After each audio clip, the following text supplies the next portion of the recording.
I had to start thinking about the visuals for the film early on in the process.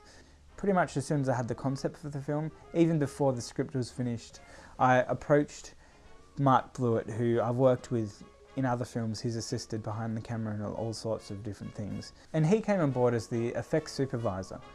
Well, from in the past few years of doing work on Dana's movies, Dana knew I had a lot more skill sets than what was just being used there. So now on this third main project, yeah, I've been able to develop and actually utilise those skills a lot more. We spent a few days just doing some research, finding, I'd explain my concept to him and we'd both nut out some ideas and do some research, going on Google and finding some examples of different scene ideas and different objects in the scenes, just so we had a clear idea of how we were going to approach the visuals for this.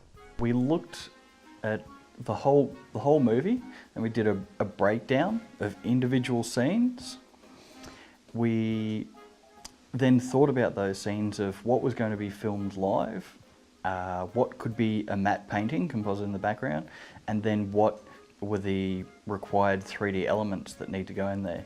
So from that, we were able to come up with a huge list for each different scene of all these different objects that we would make in 3D.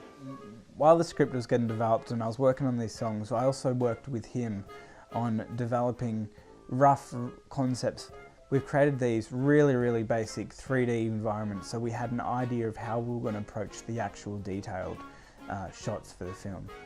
So we would know whether it's going too long or not long enough, get a rough idea of the time, and also of what we're going to see within the frame and where it will be. Before filming, I knew that I had to have a strong idea of how the shots were going to be developed, because there's so much that relies on the way I shoot the film, that being how the camera operates, where the characters are walking so they're not going to walk through a tree or anything like that, how the dancers are going to perform and where they're going to be placed. All these things I had to think of and make sure everything was covered before we got into shoot. And so that was working with Mark Blewett and making sure that I had thought of everything, and so we knew the steps after shooting, that everything was going to work correctly and we were actually going to be able to develop the outcome at the end. Each couple of weeks I'd have a meeting at my home where we'd have the 3D development team and the post-production team come around, and we were able to go through our list, so we knew exactly what we had to do by what time, and check how we were going, making sure that everything was realistic within that time frame.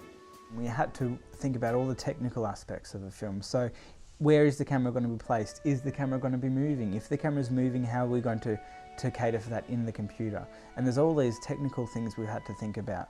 So that's to do with lighting and the motion, the camera moving, how the scene is set up. And then we had to discuss and work out a system, and this took probably the most time. Break down how we're going to actually develop these in the computer. The idea is I was going to have her walk, she was going to walk out of the mouth, so the mouth was going to like start here and go all the way down to the ground. Mm-hmm. Yep. And then you've got the eyes on top. Kind of like Luna Park. Kind of like Luna Park. Yep. Just evil. We've created some rich environments which so far I'm happy with, and I'm hoping that the audience also enjoy the fantastical environments that we've developed for the film.